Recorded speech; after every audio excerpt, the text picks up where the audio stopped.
Good morning, dear friends. જય સ્વામિનારાયણ. વિદ્યાર્થી મિત્રો, એકમ 3 વિદ્યુત રસાયણનો અભ્યાસ ચાલી રહ્યો છે. ગત લેક્ચરમાં આપણે પ્રમાણિત અવસ્થાના વિદ્યુત રાસાયણિક કોષ ડેનિયલ કોષ ઉપરાંત પ્રમાણિત હાઇડ્રોજન વિદ્યુત ધ્રુવના સંદર્ભમાં એટલે કે એવા જ સંદર્ભ વિદ્યુત ધ્રુવનો ઉપયોગ કરી EMF શ્રેણીની રચના કરી અને તેટલા અભ્યાસ બાદ આપણે વાત કરી કે જો કોષ બિન પ્રમાણિત અવસ્થામાં આપેલ હોય અને તેનો સેલ પોટેન્શિયલ એટલે કે કોષ પોટેન્શિયલ ફાઇન્ડ આઉટ કરવો છે તો શું? તો વિદ્યાર્થી મિત્રો, એ વખતે આપણે વાત કરી હતી કે હવે પછીના લેક્ચરમાં નષ્ટ સમીકરણ દ્વારા આનો અભ્યાસ કરીશું. સો ડિયર ફ્રેન્ડ્સ, આપણે આવા બિન પ્રમાણિત અવસ્થાના કોષ માટે બિન પ્રમાણિત અવસ્થામાંના કોષનો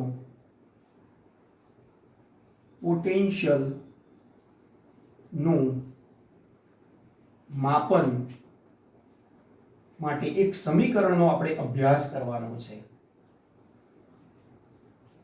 બિન પ્રમાણિત અવસ્થાના કોષનો પોટેન્શિયલનું માપન માટેનું સમીકરણ. હવે કયું સમીકરણ છે? તો કે નષ્ટ સમીકરણ છે. ખાસ ધ્યાન રાખજો ડિયર ફ્રેન્ડ્સ, આપણે ગત લેક્ચરમાં વાત કરી અને આજે એ નષ્ટ નામના વૈજ્ઞાનિકે ઉપજાવેલું, આપણને સાબિત કરીને આપેલું તારવેલું સમીકરણનો અભ્યાસ કરવાનો છે. એટલે લોકો આપણે કહીએ છીએ નરનષ્ટ. એ નષ્ટ સમીકરણ is the silent verb of નષ્ટ સમીકરણ. અને આ નષ્ટ સમીકરણનો અભ્યાસ આપણા પાઠ્યપુસ્તકમાં 3.3 નંબરના મુદ્દામાં છે. એટલે અહીંયા આપણે એટલું ટાંકી શકીશું કે આ 3.3 નંબરના મુદ્દામાં શું અભ્યાસ કરી શકાશે. તો જુઓ મિત્રો, આપણો અભ્યાસ આપણા પાઠ્યપુસ્તક પ્રમાણે આ મુદ્દા 3.3માં આજના આ લેક્ચરમાં હું તમને આટલો અભ્યાસ કરવા માંગુ છું. ખાસ ધ્યાન રાખજો. એક કે ભાઈ આ નષ્ટ સમીકરણની તારવણી શું છે. આ સમીકરણની તારવણી, બરાબર? એટલે આપણે સમીકરણ કેવી રીતે તારવવાનું છે? બાય નષ્ટ. એટલે કે નષ્ટ નામના વૈજ્ઞાનિકે ઉપજાવેલું છે અને તેમના કહેવા મુજબ બિન પ્રમાણિત અવસ્થાના કોષ માટે તેની તારવણી કરવાની છે, જે આપણા 3.3 નંબરના જ મુદ્દામાં છે. ત્યારબાદ 3.1 નંબરના મુદ્દામાં આવા સૂત્રની ઉપયોગિતા, અને એમાં એ ઉપયોગિતામાં ખાસ ધ્યાન રાખજો, નષ્ટ સમીકરણની ઉપયોગિતા ક્યાં ક્યાં કરીએ છીએ. તો નષ્ટ સમીકરણની ઉપયોગિતા જો ખરેખર તો આમ કહેવા જવું ને તો અહીંયા આટલું લખી શકાય કે ઉપજાવેલા સમીકરણની ઉપયોગિતા.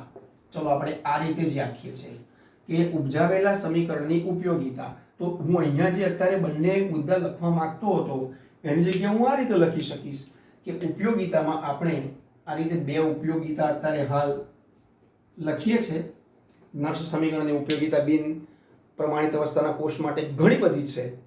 કે બિન પ્રમાણિત અવસ્થાનો કોષ હોય કે જેમના વિદ્યુત વિભાજનની સાંદ્રતા એક નિર્ધારિત ના હોય, એક એકમ ના હોય, ત્યારે એવી બિન પ્રમાણિત અવસ્થા માટે કોઈ પણ એવા કોષ આપેલા હોય તો સંતુલન અચળાંકની ગણતરી કેવી રીતે કરશો, એમના વિદ્યુત કાર્ય સંકળાયેલા હોય તો ગિબ્સ મુક્ત ઉર્જા, જે આપણી ઉષ્માગતિકીય સિદ્ધાંત પર આધારિત છે. તો આવું લખી શકાય કે જો સમીકરણની ઉપયોગિતાની વાત કરતા હોઈએ તો આ 3.3 નંબરનો મુદ્દો વળી પાછો ક્યાં ખુલશે? તો અહીંયા આપણે એમ કહી શકાય કે આ સમીકરણ પરથી સંતુલન અચળાંકની ગણતરી કરી શકાય. એટલે કે એના માટે આપણે સૂત્રનો અભ્યાસ કરવો પડશે. ઉપરાંત જે વિદ્યુત કાર્ય થતું હોય છે એ વિદ્યુત કાર્ય અને ગિબ્સ મુક્ત ઉર્જામાં પણ તેનો ઉપયોગ થતો હોય છે. હવે આ ગિબ્સ મુક્ત ઉર્જા જે છે એને આપણે જાણીએ છીએ કે જે શું કીધું હતું, કેપિટલ G, પરંતુ એ માત્રાત્મક અવસ્થા ઉપરાંત અવસ્થા વિધેય છે. કારણ કે આ વિદ્યુત રાસાયણિક સિદ્ધાંતમાં ઉષ્માગતિકીય સિદ્ધાંતની વાત આવી. એટલે ઉષ્માગતિકીય સિદ્ધાંતની વાત આવે એટલે સ્વાભાવિક છે કે તેના પણ કેટલાક નિયમો અનુસરવા પડે. એટલે એવા વિદ્યુત કાર્ય W માટે ગિબ્સ મુક્ત ઉર્જા વિદ્યુત કાર્ય જે છે, જેને આપણે G એટલે કે ડેલ્ટા G કહીએ છીએ, તફાવત છે, તો એનો પણ અભ્યાસ આ જ સમીકરણની ઉપયોગિતા બતાવે છે. અને એ સમીકરણની આપણે પહેલા તારવણી કરવી પડે. આવા સમીકરણને સામાન્ય રીતે કેવા સ્વરૂપમાં લખી શકાય છે, એ ક્યાંથી આપણે ઉપજાવવાનું છે, હવે તેનો અભ્યાસ કરીશું. આ બંને જે મુદ્દા છે એ 3.3 માંથી નીકળતા 3.3.1 અને 3.3.2 નંબરના મુદ્દાનો સુધીનો અભ્યાસ કરીશું. અને વિદ્યાર્થી મિત્રો, આપણો આજના લેક્ચરમાં આ તમામ બિન પ્રમાણિત અવસ્થાના કોષ પોટેન્શિયલના માપન માટેની અહીંયા આપણે એક ચોક્કસ અભ્યાસ પૂર્ણ કરી શકીશું. હવે આ ઉપયોગિતા જે બધી કરી છે એ એપ્લિકેશન માટેની કરી છે કે આ સમીકરણની ઉપયોગિતા ક્યાં ક્યાં કરી શકાય. પણ મિત્રો, આ સમીકરણનો ઉપયોગ કરી આપણે આપણી પરીક્ષાલક્ષી ઉપયોગિતાની જો વાત કરીએ, the short term and short ways, તો દાખલાની ગણતરી, ન્યુમેરિકલ્સ, અને આપણે કોમ્પિટિટિવ એક્ઝામમાં ખાસ કરીને આવા નષ્ટ સમીકરણ આધારિત એમનો ઉપયોગ થતો હોય સમીકરણનો, તો સંતુલન અચાંકની ગણતરી શોધવાની હોય છે, એમાં કરવાની હોય છે, એનો ઓપ્શન શોધવાનો હોય છે ગણતરી કરીને, અથવા તો આ જે ઉપયોગિતા આપણે અભ્યાસ કરીશું તેવા સૂત્રનો ઉપયોગ કરી વિદ્યુત કાર્ય શોધવાનું હોય છે કે થયેલું વિદ્યુત કાર્ય કેટલું. સો ડિયર ફ્રેન્ડ્સ, આ ફ્લોઈંગ ચાર્ટ ઉપરથી મેં તમને કીધું કે આપણા આ પાઠ્યપુસ્તકની અંદર આપણો આટલો અભ્યાસ સૂચે છે. So let gate started. Derive the નષ્ટ ઇક્વેશન. મિત્રો, આ નષ્ટ ઇક્વેશનની તારવણી માટે આપણે સૌપ્રથમ તો એવું લેવું પડશે કે આપણે આપેલા વિદ્યુત રાસાયણિક કોષમાં જો બિન પ્રમાણિત અવસ્થા છે. હવે બિન પ્રમાણિત અવસ્થા એટલે તમને થશે કે તો પછી સાહેબ બિન પ્રમાણિત અવસ્થા તો આપણે ફરી એક વખત યાદ કરીએ ગત લેક્ચરની, કે જો પ્રમાણિત અવસ્થાની વાત કરીએ તો વિદ્યુત વિભાજ્યની સાંદ્રતા 1 મોલારિટી. નંબર 2, સમગ્ર વિદ્યુત રાસાયણિક કોષની રચના કરતા હોઈએ ત્યારે તેનું તાપમાન 298 કેલ્વિન. નંબર 3, તેમાં પસંદ કરેલ વિદ્યુત ધ્રુવો સક્રિય ધ્રુવ હોવા જોઈએ એટલે કે ધાત્વિક ધ્રુવો. નંબર 4, કે ક્યારેક આપણે એમાં વાયુઓનો ઉપયોગ કરવાનો હોય ત્યારે તે વાયુનું દબાણ 1 એટમોસ્ફિયર એટલે કે 1 વાતાવરણ હોવું જરૂરી છે. આ 4 પરિસ્થિતિ જે અત્યારે ચર્ચા કરી ફરી એકવાર, એ પ્રમાણિત અવસ્થા છે. હવે એવું સ્પષ્ટ હોવું જરૂરી નથી નષ્ટના વૈજ્ઞાનિકના જણાવ્યા મુજબ કે દરેક વખતે આપણા વિદ્યુત વિભાજ્યોની સાંદ્રતા 1 મોલારિટી હોય જ, એટલે કે બંને અર્ધકોષમાં જે વિદ્યુત વિભાજ્ય દ્રાવણ આપેલા છે અથવા તો લેવાના છે તે 1 જ મોલારિટી હોય, 1 મોલારિટી, એવું જરૂરી નથી. અને એટલા માટે નષ્ટ નામના વૈજ્ઞાનિકે એવું સૂચન કર્યું કે આપણી પાસે જે વિદ્યુત વિભાજ્ય દ્રાવણો છે તે એક્વિયસ ફોર્મમાં આ ઇલેક્ટ્રોનની સંખ્યા, numbers of electron of this, so gives m solid.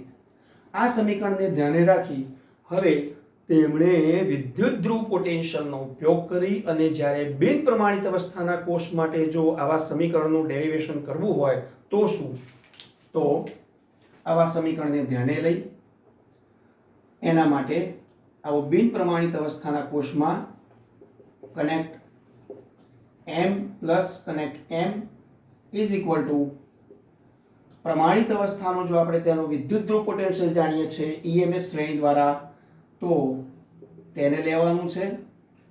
ઉપરાંત આ વિદ્યુત રાસાયણિક સિદ્ધાંતોમાં ઉષ્માગતિકી સિદ્ધાંતનો ઉપયોગ કર્યો છે, એટલે માઇનસ વાયુ અચળાંક R, આપણા કોષનું તાપમાન T, divided by the pass out the numbers of electron, and here is this is the Faraday, એટલે કે જે વિદ્યુતનો જથ્થો કુલમમાં ફેરાડે, જેને આપણે કહીએ છીએ 96487 96487, પણ આપણે 96500 લેતા હોઈએ છીએ. એન્ડ બાહ્ય પરિપથમાં પસાર થતા ઇલેક્ટ્રોનની સંખ્યા છે. મિત્રો, R એ આપણે વિદ્યુત રાસાયણિક સિદ્ધાંતમાં જ્યારે આવા ઉષ્માગતિકી સિદ્ધાંતનો ઉપયોગ કરીએ છીએ, જ્યારે કાર્ય વિશેની વાત આવશે તો આનું મૂલ્ય લેવાનું છે આપણે 8.314 એક્ઝેક્ટલી જૂલમાં, કારણ કે કાર્ય છે. અને તાપમાન જે મેં કીધું હતું એ કેલ્વિનમાં 298 25 સેલ્સિયસ તાપમાને કોષની રચના કરી, અથવા તો આપણી કોઈ રકમ બનાવેલી હોય, અથવા તો આપણે જે કોષ રચના કરીએ છીએ બિન પ્રમાણિત અવસ્થામાં કે કોઈ પણ, તો એ વખતે એનું તાપમાન લેવાનું છે. તો મિત્રો, આની મેં તમને સમજ આપી. હવે આ જ્યારે આ સમીકરણ સ્વરૂપ લઈ રહ્યું છે તે નેચરલ લોગમાં છે, પ્રાકૃતિક લઘુગુણકમાં છે, અને ત્યારે આપણે એમ કહી શકીએ કે this is the m solid given the m solid divided by this, એટલે કે ના દ્વારા, એટલે કે અહીં વિદ્યુત વિભાજ્ય દ્રાવણ આપેલું છે જેની એક્વિયસ કેટલી સાંદ્રતા છે, તો જરૂરી નથી કે એક નિર્ધારિત એટલે કે એક મોલારિટી હોવી જોઈએ, પણ એ જરૂરી છે કે અહીંયા જે આપણે આવા ઘન પદાર્થ કે જે આપણી પાસે જે ધાત્વિક છે તેમની ઘનતા એક એકમ ધારી લેવાની છે, માટે આનું સ્વરૂપ આવું થશે E m plus connect m E not cell, એટલે કે આપણે એને સ્ટાન્ડર્ડ કહીએ છીએ, એટલે standard E standard m plus connect m minus RT upon NF. હવે જો અહીંયા સાદું રૂપ આપવું હોય ને ખરેખર તો આપણે ln એટલે કે જે નેચરલ લોગ છે ln, તો એને આપણે પ્રાકૃતિક લઘુગુણકમાં ફેરવી શકીએ છીએ, અહીંયા લોગ મૂકી શકાય, પણ આગળ અહીંયા 2.303 એ લેવું પડે log 1 અપોન, કેમ? કારણ કે આપણે આની ઘનતા એક એકમ લઈ લઈએ છીએ ઘન પદાર્થના કારણે, અને આ હતું એમનું તેમ આપણે તેની વિદ્યુત વિભાજ્યની સાંદ્રતા જે પણ આપણે જાણીએ છીએ એક મોલારિટી કરતાં ઓછી, એટલે કે એક મોલારિટી ન હોય તેવી અહીંયા મૂકવાની છે. તો આ સૂત્રનું સ્વરૂપ આવું ધારણ કર્યું છે.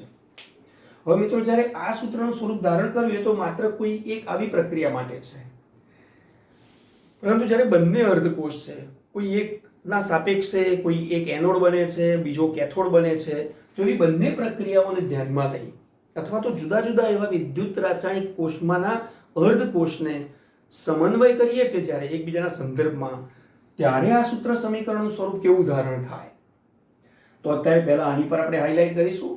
જો આ સૂત્ર સમીકરણમાં સાદું રૂપ આપવું હોય તો આપણે ખાસ ધ્યાન રાખજો મિત્રો, આ સમીકરણ લખ્યું છે અત્યારે હું એની પર આમ બોક્સ બનાવી દઉં કે આ આપણા માટે બહુ અગત્યની વસ્તુ છે, પરંતુ આની અંદર હું આવો ફેરફાર કરું કે જો આ પ્રાકૃતિક લઘુગુણક છે તેને સામાન્ય લઘુગુણકમાં ફેરવીશું બેઝ 10 લોગમાં, તો આગળ અહીંયા આપણે -2.303 RT અને અહીંયા NF હતું એમનું એમ જ છે, આટલો ફેરફાર કરીને આપણે મૂકવું રહ્યું. જ્યારે આ કિંમતો હમણાં મેં તમને કીધી તે પ્રમાણે મૂકી દેવાની છે, એનું સાદું રૂપ આપવાનું છે. તો કોઈ એક અર્ધકોષ માટે, આખા વિદ્યુત રાસાયણિક કોષમાંના કોઈ એક અર્ધકોષ માટે આપણે આવી વેલ્યુઝ મેળવી શકીએ. હવે આપણે આને એપ્લિકેશનમાં મૂકીએ. ચલો આપણે ડેનિયલ કોષની જ વાત કરીએ. મિત્રો ડેનિયલ કોષમાં આપણે આ બધા જ સમીકરણમાં હવે અહીંયા આ ખાસ ધ્યાન રાખજો, આવા સમીકરણ પરથી આપણે શું કરી શકાય, તો આ સમીકરણમાં અહીંયા કોપર એક વખતે મૂકીશું, બીજી વખતે ઝિંક મૂકીશું, અને બંને સમીકરણ બનાવીને આપણે એવું કોમન ઇક્વેશન તારવીશું કે જે નષ્ટ સમીકરણ તરીકે, અત્યારે હાલ પણ આપણે આને નષ્ટ સમીકરણ તરીકે કહી શકીએ, પણ એ કોઈ એક અર્ધકોષ માટે છે, પણ બંને અર્ધકોષનો સમન્વય થાય, આખો વિદ્યુત રાસાયણિક કોષ હોય ત્યારે આપણે એનોડ અને કેથોડ મુક્તાની સાથે બંને અર્ધકોષના સમન્વયથી આ સમીકરણ કેવું સ્વરૂપ ધારણ કરે છે તેની ચર્ચા કરીશું. So let's gate started. હવે આપણે આનો અભ્યાસ કર્યો છે એટલે આ સમીકરણ અને આ જે ઇક્વેશન છે એની પણ જરૂરિયાત અત્યારે નથી, આપને અભ્યાસ થઈ ગયો છે. જો ભૂલી ગયા હોય તો આ લેક્ચરની સાથે આપણા વોટ્સએપ ગ્રુપમાં, શાળાના આપણા ક્લાસના વોટ્સએપ ગ્રુપમાં જે PDF મટીરિયલ છે એનો અભ્યાસ કરજો. હવે આપણે ડેનિયલ કોષના સંદર્ભમાં ભણીએ.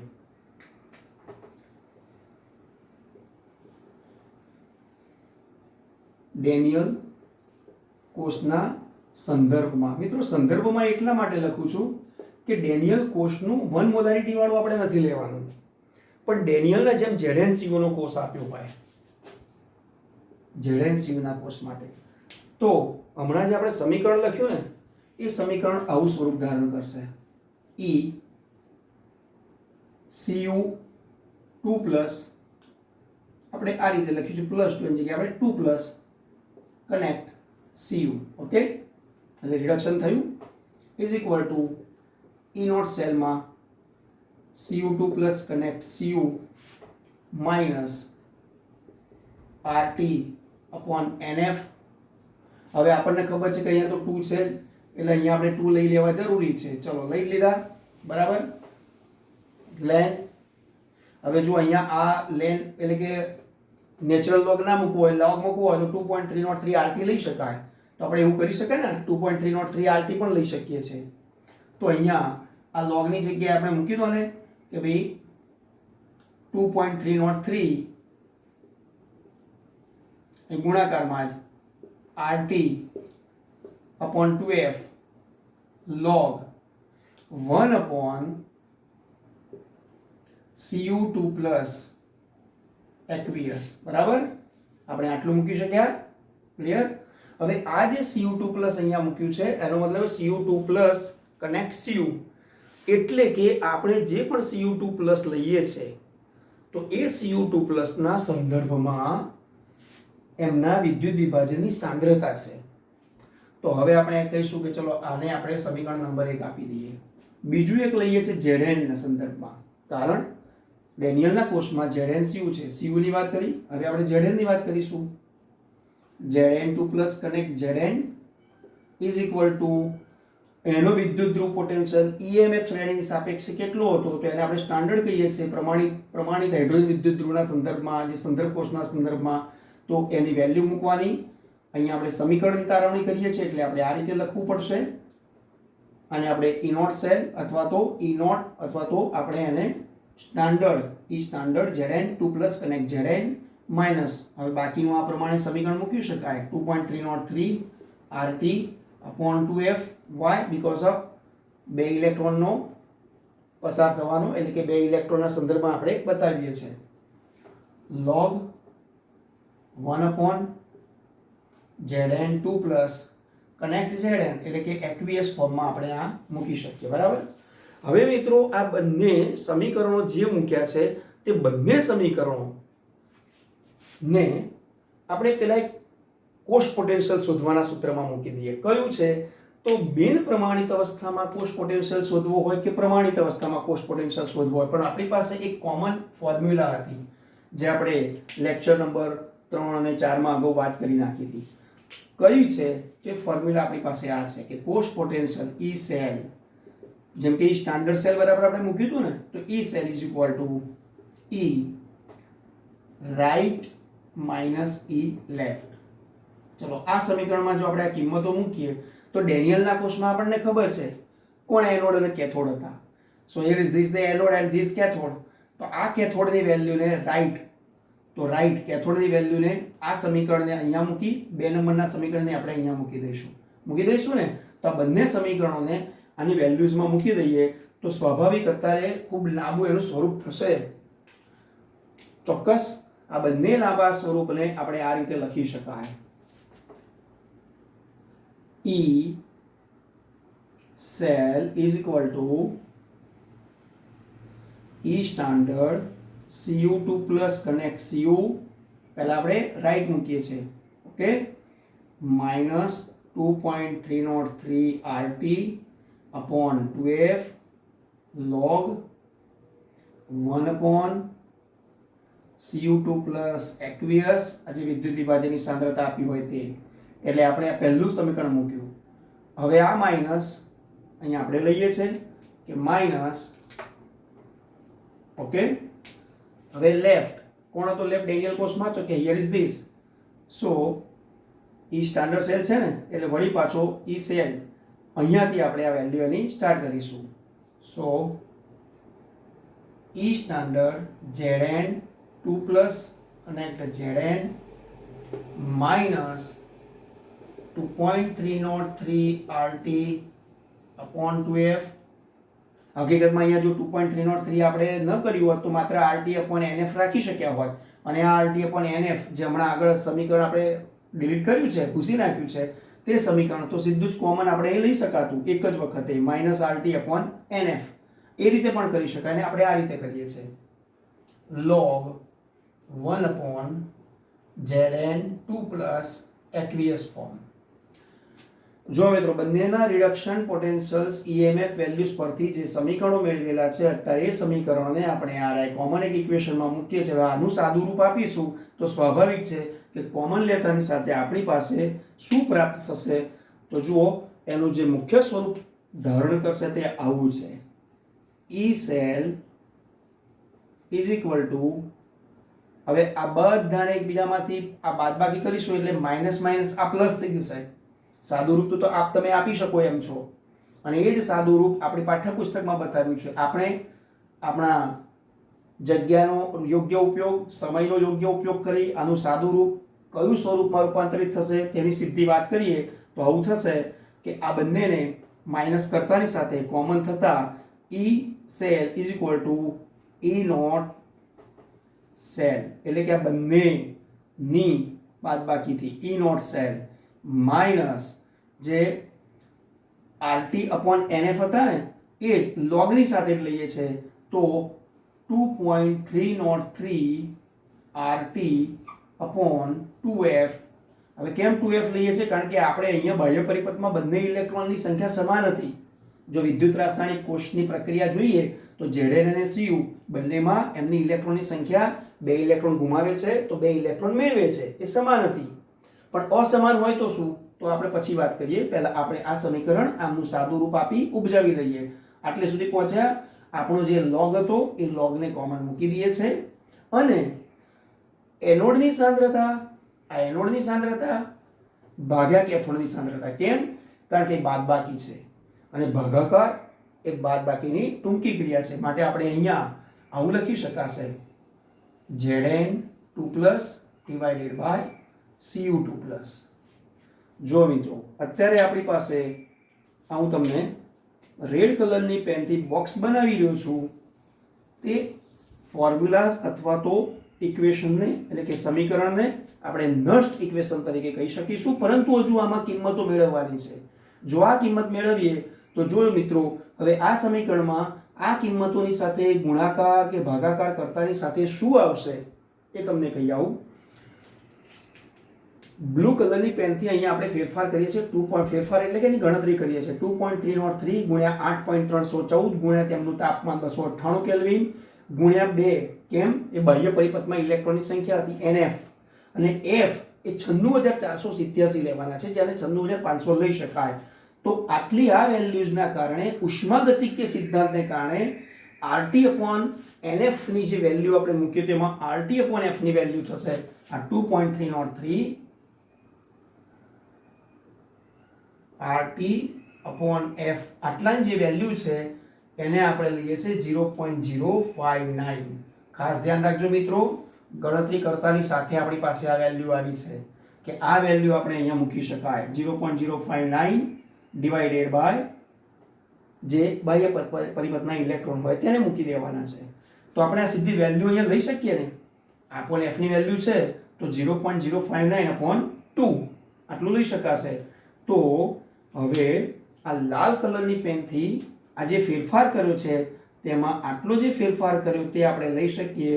અત્યારે કોના માટે બની રહ્યા છે? તો માત્ર જો ધારી લઈએ કે ડેનિયલનો કોષ Zn નો હોય તો આપણે 0.059 બાય 2 લોગ એનોડની વિદ્યુત વિભાજનની દ્રાવણોની સાંદ્રતા ભાગ્યા કેથોડમાં લીધેલા વિદ્યુત વિભાજનની દ્રાવણોની સાંદ્રતા. સાંદ્રતાને આપણે C કહીએ છીએ. તો અહીંયા આવું પણ લખી શકાય. જો આ ન લખવું હોય તો આપણા એક સૂત્રનું સ્વરૂપ આવું પણ થશે C1 બાય C2. હવે આ શું છે? કોન્સન્ટ્રેશન. તો આપણે અહીંયા જે મોટો કૌંસ બતાવ્યો તો સક્રિય જથ્થાના નિયમ પ્રમાણે સાંદ્રતા તો C1 બાય C2. જો આપણું સમીકરણ એક આવું પણ ટૂંકમાં થઈ શકે. નષ્ટનું equation E cell is equal to standard cell minus 0.059 divided by n. હવે જો આને કોમન કરીએ છીએ ડેનિયલ સિવાય કોઈ પણ માટે તો અહીંયા n થઈ ગયા. કયા? તો આપણે મને સમીકરણ લખી દઉં ને, m plus aqueous form plus n electron gain કરે છે અને m સોલિડ બને છે. તો એની પરથી આપણે આ એક સમીકરણની તારવણી આવી રીતે પણ કરી શકીએ. So dear friends, this is the formula by Nernst, એટલે કે નર્સ્ટ વૈજ્ઞાનિક દ્વારા આ ઉપજાવેલું સમીકરણ છે જે આ વિદ્યુત રાસાયણિક કોષ કે જે બિન પ્રમાણિત અવસ્થાનો કોષ છે એવા બિન પ્રમાણિત અવસ્થાના કોષના વિદ્યુત રાસાયણિક કોષના પોટેન્શિયલને શોધવા માટે આ એક સમીકરણ જે છે જેને નષ્ટ સમીકરણ કીધું. મિત્રો આ નષ્ટ સમીકરણનો ઉપયોગ કરી આપણે પરીક્ષાઓમાં બિન પ્રમાણિત અવસ્થાના આપેલા વિદ્યુત રાસાયણિક કોષની રકમો એટલે કે જે દાખલા ગણવાની રકમો છે એ ન્યુમેરિકલ સારામાં સારી રીતે આપણે સોલ્વ કરી શકીશું. નેક્સ્ટ લેક્ચરમાં આપણે એના દાખલા ગણવાના જ છે. કારણ કે હજુ આપણી પાસે EMF શ્રેણીના અને આ અહીંયા ઉદ્ભવેલ આજનો આપણો આ નષ્ટ ઇક્વેશનનો તબક્કો. મિત્રો, અત્યારે આપણા લેક્ચરમાં આટલે સુધીનો જે અભ્યાસ કર્યો છે તે માત્ર ને માત્ર નષ્ટ ઇક્વેશનને તારવ્યું છે, એટલે કે નષ્ટ સમીકરણની તારવણી કરી છે. હવે મેં હમણાં કીધું હતું ને લેક્ચરની શરૂઆતમાં કે એની ઉપયોગિતા શું છે, એપ્લિકેશન ઓફ નષ્ટ ઇક્વેશન. તો એની બે એપ્લિકેશન્સ.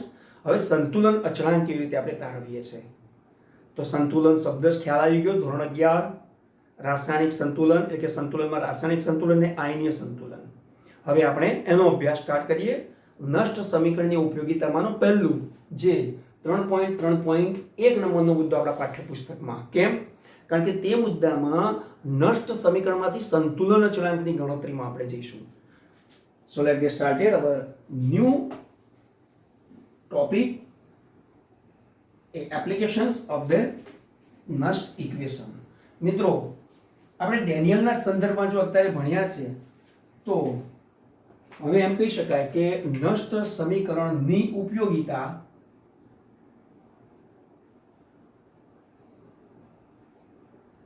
જેમાં આપણે સંતુલન અચળાંક, નષ્ટ સમીકરણની ઉપયોગિતા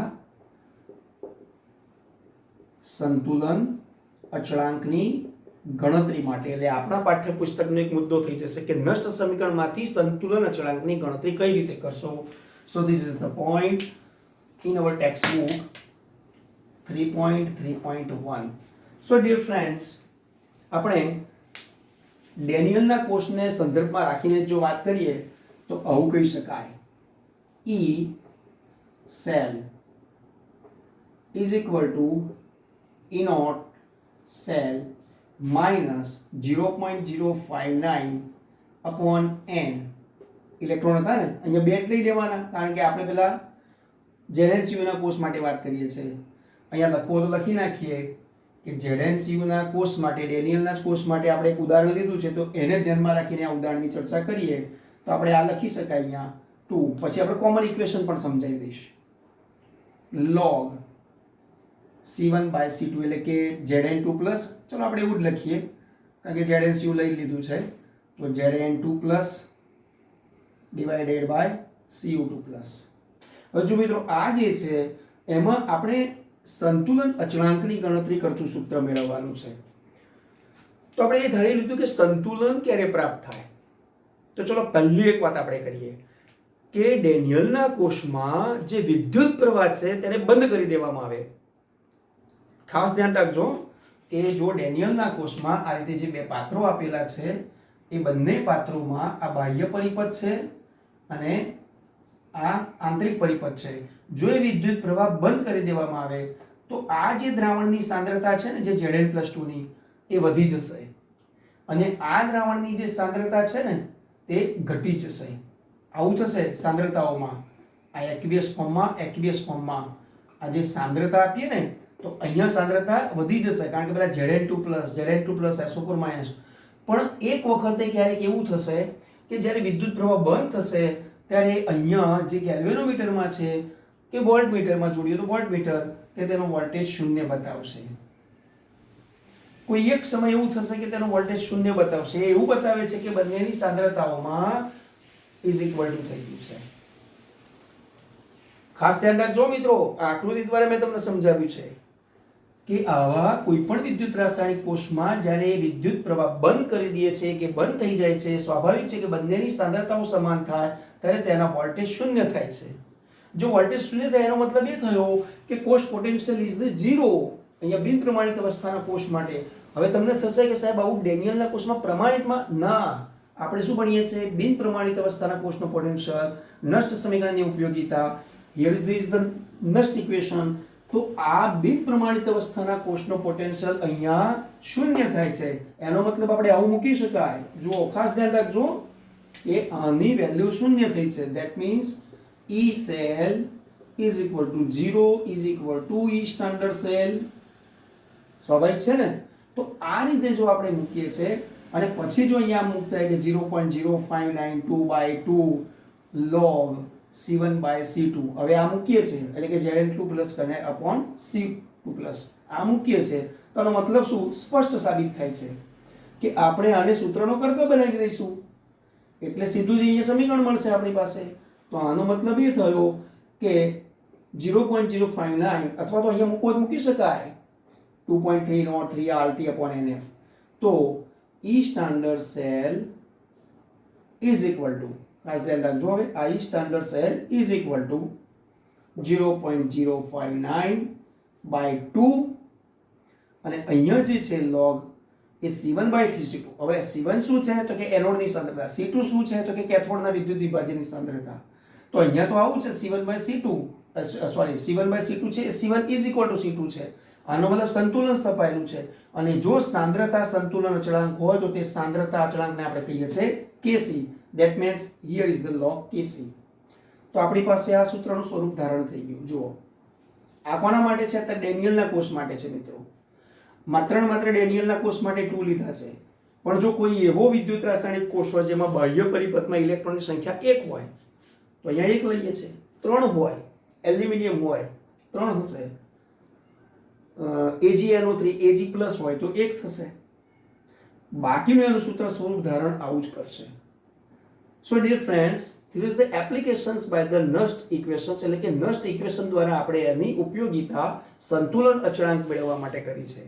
તો એમ કહી શકાય કે E standard cell is equal to 0.059 upon 2 જે લીધા છે ને એ શું છે? બાહ્ય પરિપથમાં ઇલેક્ટ્રોનની સંખ્યા છે. આ ડેનિયલના સંદર્ભમાં છે. બાકી આપણે આને n લખી શકીએ. ચલો ને, આપણે બધું કોમન લખ્યું છે તો અહીંયા n જ લખી દઈએ. હવે જો, તો આ ફોર્મ્યુલા જે છે તેના સંતુલન અચળાંક માટેની ફોર્મ્યુલા છે કે નષ્ટ સમીકરણ પરથી આપણે સંતુલન અચળાંકની ગણતરી કરી કાઢી. હવે ક્યાંથી આ દ્વાર ખુલ્યા? આ દ્વાર ખુલ્યા છે નષ્ટ સમીકરણમાંથી. તો નષ્ટ આપણો પાઠ્યપુસ્તકનો ટોપિક 3.3.1 માં કે નષ્ટ સમીકરણમાંથી સંતુલન અચળાંકની ગણતરી એ આ સમીકરણ સુધી આપણને પહોંચાડે છે. તો મિત્રો, આપણી આજના લેક્ચરની આ એક ઉપયોગિતાનો અભ્યાસ થયો. સો this is the clear of this point. હવે હજુ પણ એક ઉપયોગિતા કે જે મેં કીધું હતું કે આપણા પાઠ્યપુસ્તકમાં વિદ્યુત રાસાયણિક કોષ અને પ્રક્રિયાની ગિબ્સ મુક્ત ઉર્જા ઉપરનો એક મુદ્દો હતો. ચાલો આપણે તેનો અભ્યાસ કરીશું. હા મિત્રો, એનો અભ્યાસ કરીએ તે પહેલાં મેં તમને વાત કરી કે કદાચ આપણી પાસે આવો કોષ આપ્યો હોય. ચલો, હવે કોષ જે છે ને ડેનિયલનો કોષ નથી, આ ZnCuનો નથી, પણ કદાચ હું તમને એમ કહું કે કોષ એવો આપ્યો હોય કે સાહેબ આવો કોષ આપ્યો હોય નિકલ Agનો, તો અમે શું કરીએ? તો સ્વાભાવિક છે, નિકલ એનોડ તરીકે તમે લો છો, Ag કેથોડ તરીકે લો છો, તો આની પ્રક્રિયા આવી રીતે થઈ હશે કે જે નિકલ છે એને 2 ઇલેક્ટ્રોન ગુમાવ્યા છે, એટલે this is the solid nickel 2+, 2 electron, here is this oxidation. આવું થઈ શકે ને? આ નિકલ Agનો આપણે કોષ લેતા આવીએ તો અહીંયા Agનું દ્રાવણ હશે, એ તો બધું કેવું છે? AgNO3 દ્રાવણ હશે તો એમાં +1 છે. That means here is the aqueous. એ તો એક જ ઇલેક્ટ્રોન મેળવી શકે છે. તે લોકો તો અત્યારે એક નિર્ધારિત હોવાના કારણે given the 1 electron and this is the solid form by this reaction. એટલે આટલું થયું. Here is this the shown reaction. હવે આની અંદર રેડોક્સ પ્રક્રિયાઓનો અભ્યાસ આવી ગયો. જુઓ મિત્રો, આપણો લેક્ચર 1 માં અને 2 માં પણ મેં તમને વાત કરી હતી કે રિડક્શન અને ઓક્સિડેશન અને રિડક્શન પ્રક્રિયાનો સમન્વય રેડોક્સ. તમારે ઇલેક્ટ્રોનનું વિનિમય, એમના ઇલેક્ટ્રોનની સરખામણી કરવી પડશે. એટલે શું કર્યું હશે? અને 2 વડે ગુણ્યા હશે. ઓક્સિડેશન અર્ધ પ્રક્રિયાના ઇલેક્ટ્રોન સંખ્યા વડે રિડક્શન અર્ધ પ્રક્રિયાની ગણતરી કરી. આવું અહીંયા પણ થાય. જુઓ, અહીંયા 1 ઇલેક્ટ્રોન છે, આને 1 ઇલેક્ટ્રોન વડે ગુણાકાર કરો તો આમાં કોઈ ફેર ના થયો, પણ આમાં ફેરફાર થયો. કેટલો ફેરફાર થયો? જો મિત્રો, shown this 2Ag+, 2 ઇલેક્ટ્રોન મેળવ્યા એટલે 2 વડે ગુણાકાર કર્યો તો 2, આ 2 વડે બધું ગુણીએ છે. and here is the gain 2Ag. 2 mall જથ્થો પ્રાપ્ત થયો. કેવા કોષમાં? એના Agના. તો આ ડેનિયલના વખતે આપણે ભણ્યા ને હમણાં નષ્ટ સમીકરણ. તો હવે નષ્ટ ઇક્વેશન આવા કોષ માટે કેવું સ્વરૂપ ધારણ કરે? તો જુઓ, બ્લેક કલરની પેનથી લખું છું મિત્રો, ધ્યાન રાખજો આવા કોષ માટે કે E cell is equal to E naught cell minus 0.059 by, હવે જુઓ ઇલેક્ટ્રોન સરખા કરી દીધા ને, એટલે આપણે અહીંયા n ની સંખ્યા 2 લખી શકીશું. પણ જો અહીંયા ઇલેક્ટ્રોન સરખા ના હોય તો આપણે 2 લખવા કે 1 લખવા n ની જગ્યાએ, એટલે કે n નું મૂલ્ય. પણ અહીંયા આપણે ઇલેક્ટ્રોન વિનિમય કરી દીધો છે અને આ સ્ટેપ કર્યા પછી જ આપણે તેની ગણતરીમાં આગળ વધીએ છીએ, કોષ પ્રક્રિયામાં આગળ વધીએ છીએ, એટલે કે કુલ પ્રક્રિયામાં, રેડોક્સમાં, અને પછી જ આ ઇક્વેશનનો ઉપયોગ થાય. here is this the log. અહીંયા જો લખવું હોય તો એનોડની સાંદ્રતા નિકલ 2+ ડિવાઇડેડ બાય અહીંયા Ag+ ની સાંદ્રતા, પરંતુ એને 2 વડે આપણે જો અહીંયા મલ્ટીપ્લાય કર્યું છે તો અહીંયા આપણે લખવા પડશે 2. જો મિત્રો તમારી સામે હમણાં જ આપણે વાત કરી હતી કે કદાચ એવું સમીકરણ હોય, કદાચ એવો વિદ્યુત રાસાયણિક કોષ બન્યો હોય કે જેમાં એમની ઇલેક્ટ્રોનની સંખ્યાને આપણે આવા વિનિમય દ્વારા સંતુલિત કરેલી હોય, તો આપણું જે n ની જે વેલ્યુ છે એ n ની વેલ્યુ આપણે કઈ રીતે લેવી, તો એને કોમન કરી અને લેવા માટે આપણે આ રીતે લઈ શકાય. એક્ઝેક્ટલી. હવે મિત્રો આની પરથી એક બીજી વાત, જે હમણાં સંતુલન અચળાંકની વાત કરી, એટલે ભલે પાઠ્યપુસ્તકમાં એનો ગૂઢાર્થ રહેલો છે. સાંદ્રતા કોષ કોને કહેવાય? બંનેમાં સાંદ્રતા સમાન થઈ. હમણાં જે આપણે વાત કરી હતી ને, સંતુલન અચળાંક સ્થપાયો છે. બંનેમાં વિદ્યુત ધ્રુવ સમાન, વિદ્યુત વિભાજ્યો જો સમાન હોય ત્યારની આપણે વાત કરીએ છીએ. તો શું થાય? તો ઈ સ્ટાન્ડર્ડ સેલ જે છે ને, ઈ સ્ટાન્ડર્ડ સેલ એ જ 0 બની જાય. આ વેલ્યુ પોતે જ 0 બનતી હોય છે અને ત્યારે આપણે એને કહીએ છીએ સાંદ્રતા કોષ. આ લેક્ચરમાં ખાસ ધ્યાન રાખજો, તેને આપણે સાંદ્રતા કોષ. કારણ જ્યારે કોમ્પિટિટિવ એક્ઝામ આપવા જશો તો overall all for the India, એટલે નેશનલ લેવલ પરની તમે જે વખતે એ નીટ આપશો કે જી આપશો, કેમિસ્ટ્રી તો આપણો સબ્જેક્ટ છે એ કોમન છે, એટલે મેથ્સ ગ્રુપ હશે કે બાયોલોજી ગ્રુપ હશે, એટલે કે નીટ હશે કે જી હશે, પણ એ એક્ઝામ જે વખતે તમે કદાચ કોમ્પિટિટિવમાં બેસશો અને એવામાં ક્યાંક તમારા સામે એવો પ્રશ્ન આવી ગયો સાંદ્રતા કોષ, તો તમે અજાણ્યા ન રહો. એટલે યુનિવર્સ એજ્યુકેશન એન્ડ સિલેબસના કારણે હું તમને એક આ મુદ્દો લઈ રહ્યો છું કે સાંદ્રતા કોષ એને કહેવાય છે, કે જેમાં ઈ સ્ટાન્ડર્ડ વેલ્યુ તમારે 0 બની જશે. સ્વાભાવિક છે કારણ કે બંને વિદ્યુત ધ્રુવોમાં બંને વિદ્યુત વિભાજ્યની સાંદ્રતા, બંને વિદ્યુત ધ્રુવો સમાન છે. આ બાજુ પણ Zn હોય, આ બાજુ પણ Zn હોય, અહીંયા પણ Cu હોય, અહીંયા પણ Cu હોય, તો બંનેની EMF ની વેલ્યુઝ મૂકો. કયા સૂત્રમાં? પેલા E standard cell is equal to ER minus EL, એટલે કે રાઈટ એન્ડ લેફ્ટ. તો એની વેલ્યુ શું થાય? આ તો મૌખિક ચર્ચા થઈ શકે છે ને, ખ્યાલ આવ્યો ને મિત્રો? તો એમાં E સેલ એટલે કે E standard cell, E not cell કહીએ છીએ ને જે, એમાં વેલ્યુ મૂકી દો તમે, તો બંનેની વેલ્યુ મૂકતાની સાથે પ્લસ માઇનસ થશે, 0 થઈ જશે, અને માટે તેવા સાંદ્રતા કોષમાં આની વેલ્યુ 0 થશે. ક્લિયર? અત્યારે જે આપણે વાત કરી એ આવા કોઈ વિદ્યુત રાસાયણિક કોષ માટે જો નષ્ટ સમીકરણ તારવવાનું હોય તો આ ધ્યાન રાખજો. બીજી વખત કહું છું મિત્રો, આ ધ્યાન રાખજો, આ ધ્યાન રાખજો, કારણ સાંદ્રતા ને ઘાતાંકમાં બતાવવામાં આવે છે. તત્વ યોગ મિતિ ધોરણ 11 પ્રકરણ નંબર 1. સ્વાભાવિક છે, કેમિસ્ટ્રી છે, બધું જ ભેગું થશે. તો એક થાળીમાં જ્યારે રોટલી, દાળ, ભાત, શાક પીરસાઈ ગયું હોય, કોઈ મીઠાઈનો ટુકડો હોય, પણ એ બધું જ્યારે ખાઈએ છીએ ત્યારે પાચનની જે ક્રિયા થાય છે અને એમાંથી જે ઘટકો કે જે આપણા કાર્બોહાઈડ્રેટ્સ, પ્રોટીન્સ, ફેટ્સ, વિટામિન્સ, આ બધું જ જે હોય, પણ જ્યારે શક્તિમાં તેનો ઉદ્ભવ થાય છે તો સ્વાભાવિક છે કે બધી જ કેમિસ્ટ્રી એની એક સાથે વણાઈને નીચું વહી ગયેલી હોય. એટલે આપણી કેમિસ્ટ્રી જેવું કહે છે કે કિમિયાગરોનું શાસ્ત્ર અહીંયા સાબિત થયું.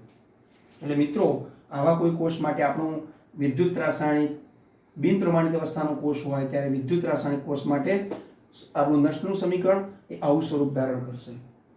ઓકે, હવે મિત્રો આજના લેક્ચરના અંત સુધી પહોંચવા માટે આપણે બીજી એની જે ઉપયોગિતા છે એ બીજી ઉપયોગિતા 3.3.2 નંબરના મુદ્દામાં આપેલી છે.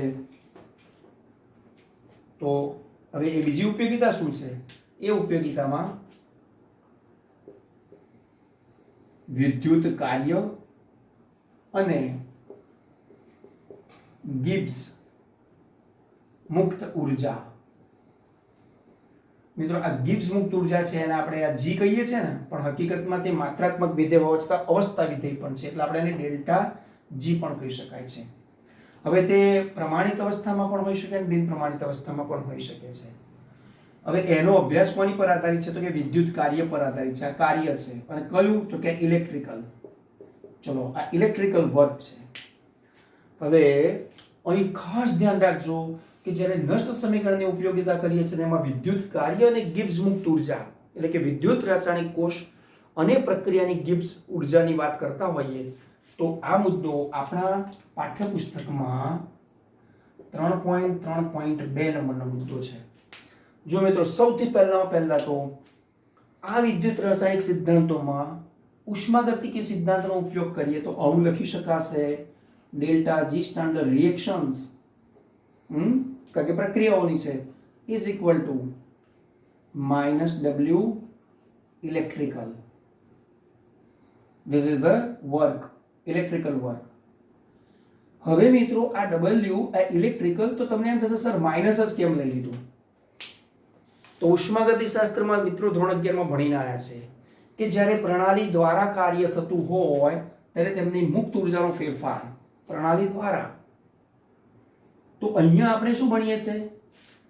વિદ્યુત રાસાયણિક કોષ, નષ્ટ સમીકરણ, બિન પ્રમાણિત અવસ્થા.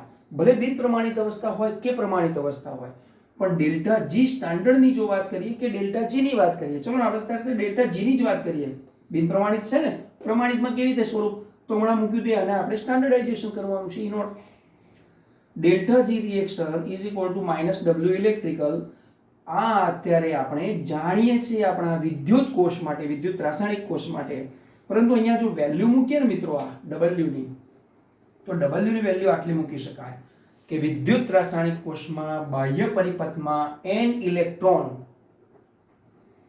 એ F ફેરાડે વિદ્યુતનો જથ્થો જે આપણને પ્રાપ્ત કરી આપે છે અને એની પરથી આપણે એનો કોષ પોટેન્શિયલ ફાઇન્ડ આઉટ કરીએ છીએ. Why? Because of this is the n electron, that means this is the F and this is the E cell. કોના દ્વારા આવ્યું હશે મિત્રો? જુઓ તો કે નષ્ટ સમીકરણ દ્વારા આવી ગયું ને, કે નષ્ટ સમીકરણની ઉપયોગિતા થઈ. તો આ W વેલ્યુ અહીંયા મૂકી દો તો આપણા સૂત્ર સમીકરણનું સ્વરૂપ આવું થશે હવે કે delta G reaction is equal two -NF E cell. ધ્યાનમાં રહ્યું મિત્રો? જુઓ થઈ ગયું ને? કારણ કે વિદ્યુત રાસાયણિક કોષમાં ગેલ્વેનિક કોષ દ્વારા જે પણ થયેલું પ્રતિવર્તી કાર્ય, મેં શું કીધું? પ્રતિવર્તી કાર્ય છે આખું. અને ત્યારે કોષ દ્વારા થયેલું, ગેલ્વેનિક કોષ દ્વારા, વિદ્યુત રાસાયણિક કોષ દ્વારા, તો ગેલ્વેનિક કોષ દ્વારા થયેલું પ્રતિવર્તી કાર્ય એ તેના ગિબ્સ ઉર્જામાં, ખાસ ધ્યાન રાખજો આ વાક્યોમાં, એ તેની ગિબ્સ ઉર્જામાં ઘટાડા બરાબર થાય છે. તો ઘટાડો કઈ રીતે બતાવ્યો? જો માઇનસ. બે અર્થ સમાઈ ગયા છે મિત્રો અહીંયા, વિદ્યુત રાસાયણિક અને ઉષ્માગતિકી સિદ્ધાંત. ઉષ્માગતિકી સિદ્ધાંતનો ક્યાં વાત આવી? તો કે પ્રણાલી દ્વારા કાર્ય થયું. વિદ્યુત રાસાયણિક કોષ વિદ્યુત ઉર્જા ઉત્પન્ન કરવાનું કાર્ય કરે છે, પ્રણાલી દ્વારા કાર્ય થયું. પ્રણાલી દ્વારા કાર્ય થતું હોય તો W માઇનસ લેતા હોઈએ છે. And now second point of here is the electrochemistry, by electrochemistry. તો આપણે એમ કહી શકીએ તે ઘટાડો બતાવે છે. કેમ? કારણ કે ગેલ્વેનિક કોષ દ્વારા થયેલું જે પ્રતિવર્તી કાર્ય છે તે તેના ગિબ્સ ઉર્જાના ઘટાડા બરાબર હોય છે. તો જુઓ થઈ ગયું અહીંયા. સો ધીસ ઇઝ ધ ક્લિયર. હવે મિત્રો જો આને આપણે સ્ટાન્ડર્ડ બતાવવું હોય તો શું કરી શકાય? કશું જ નહીં, માત્ર અહીંયા જો આપેલી પ્રક્રિયામાં પ્રમાણિત અવસ્થાનો કોષ હોય તો delta G standard R is equal to -NFE. તો આપણે શું લેવાનું છે? એનો ઇનોટ સેલ, ધેટ મીન્સ સ્ટાન્ડર્ડાઇઝેશન્સનો. તો આપણી પાસે આ બે ફોર્મ્યુલા આવી, એક બિન પ્રમાણિત અવસ્થાના કોષ માટે, એક પ્રમાણિત અવસ્થાના કોષ માટે. ક્લિયર? હજુ ત્રીજી મેટર હું તમને કહેવા માંગુ છું કે હમણાં આગળ ભણી ગયા ને 3.3.1 નંબરનો મુદ્દો કે સંતુલન અચળાંક હોય. તો આવા સમયે વિદ્યુત કાર્ય બાબતમાં સંતુલન અચળાંક અને જો ગિબ્સ મુક્ત ઉર્જા તારવવી હોય તો શું કહી શકાય? તો ખબર છે આપણે નષ્ટ સમીકરણમાં -RT/NF ને જે વેલ્યુ મૂકી હતી, તો એના માટે આપણી પાસે સમીકરણ હું લાલ પેનથી તમને હાઇલાઇટ કરીશ. અને ચેપ્ટરનો અંતિમ મુદ્દો છે, સ્વાભાવિક આજના લેક્ચરનો અંતિમ મુદ્દો છે. તો આપણે આમ કહી શકીશું, ખાસ ધ્યાન રાખજો મિત્રો, ધીસ ઇઝ ધ સ્ટાન્ડર્ડાઇઝેશન ફિનોમિનન, એટલે કે પ્રમાણિત અવસ્થાની ઘટના માટે વાત કરું છું. ડેલ્ટા જી સ્ટાન્ડર્ડ, ખાસ ધ્યાન રાખજો, રિએક્શન ઇઝ ઇક્વલ ટુ પેલું -RT/NF હતું ને, પણ એ બધી જ વેલ્યુને લઈને -RT પ્રાકૃતિક લઘુગુણક ln, એટલે કે ln, અને આપણો અચળાંક k. જુઓ મિત્રો, સંતુલન અચળાંક બાબતમાં જ્યારે આપણી પાસે ક્યારેક કોઈ પ્રશ્ન આવી જાય સામે કોમ્પિટિટિવ એક્ઝામમાં કે કોઈ પણ એક્ઝામમાં, અથવા તો ઇન ધ રિયલ એપ્લિકેશન. આપણે જ્યારે પણ કેમિસ્ટ તરીકે કામ કરતા હોઈએ, કોઈ ઇલેક્ટ્રોપ્લેટિંગની કામકાજ હોય, કોઈ ક્યારેક કોઈ વખતે ઇલેક્ટ્રો રિફાઇનિંગના કારખાનાઓમાં કામ કરવા ગયા હોઈએ, કે પોતાની ફેક્ટરી ભણ્યા પછી આપણે શરૂ કરવી હોય, તો આ બધી જ ફોર્મ્યુલા એ વખતે કામ લાગતી હોય છે ઔદ્યોગિક રસાયણમાં. So this is shown by the constant. એટલે કે સંતુલન પ્રાપ્ત કરેલી પ્રણાલીઓ હશે ત્યારે આપણે ગિબ્સ મુક્ત ઉર્જાનું સ્વરૂપ આ સમીકરણથી આપણે પ્રાપ્ત કરી શકીએ, દેખાડી શકીએ છીએ. સો ડિયર ફ્રેન્ડ્સ, આજના લેક્ચરમાં આપણે બિન પ્રમાણિત અવસ્થાના કોષના પોટેન્શિયલનું માપન કર્યું, એટલે કે બાય નસ્ટ ઇક્વેશન એટલે નસ્ટ સમીકરણની તારવણી કરી, પાઠ્યપુસ્તકનો 3.3 નંબરનો મુદ્દો. પછી તેની ઉપયોગિતા કરી પાઠ્યપુસ્તકના 3.3.1 નંબરના મુદ્દામાં, જેમાં નષ્ટ સમીકરણની ઉપયોગિતામાં આપણે સંતુલન અચળાંકની ગણતરી કરી. અને અત્યારે જે આપણે અભ્યાસ કરી ગયા તે 3.3.2 નંબરનો મુદ્દો પાઠ્યપુસ્તકનો વિદ્યુત રાસાયણિક કોષ અને પ્રક્રિયાની ગિબ્સ ઉર્જા. સો ડિયર ફ્રેન્ડ્સ, આ તમામ પ્રકારની જે પણ અભ્યાસની અત્યાર સુધીના આ લેક્ચર સુધીમાં, આ છેલ્લા 5 લેક્ચર સુધીમાં જે પણ અત્યારે આપણે વાતચીત કરી છે, અભ્યાસ કર્યો છે, તે માત્ર ને માત્ર વિદ્યુત રાસાયણિક કોષ પરનો છે. હવે મિત્રો, વિદ્યુત વિભાજન કોષ તરફ જઈએ તે પહેલા 5 લેક્ચર સુધીનો વિદ્યુત રાસાયણિક કોષમાં આવતા કેટલાક દાખલાઓની ચર્ચા કરવી રહી. એટલે એ હવે પછીના લેક્ચરમાં કરીશું. અને એ ચર્ચા બાદ આપણે વિદ્યુત વિભાજનની અભ્યાસ શરૂ કરીએ તે પહેલાં આ જે વિદ્યુત વિભાજ્ય દ્રાવણો લઈએ છીએ એમાં જે ધાત્વિક ધ્રુવો લઈએ છીએ એની વાહકતા વિશેનો પણ અભ્યાસ થશે. તો વિદ્યાર્થી મિત્રો, હવે પછીના લેક્ચરમાં આ 5 લેક્ચર સુધીમાંના જે ન્યુમેરિકલ્સ છે તેની ચર્ચા કરીશું. Wish you all the best.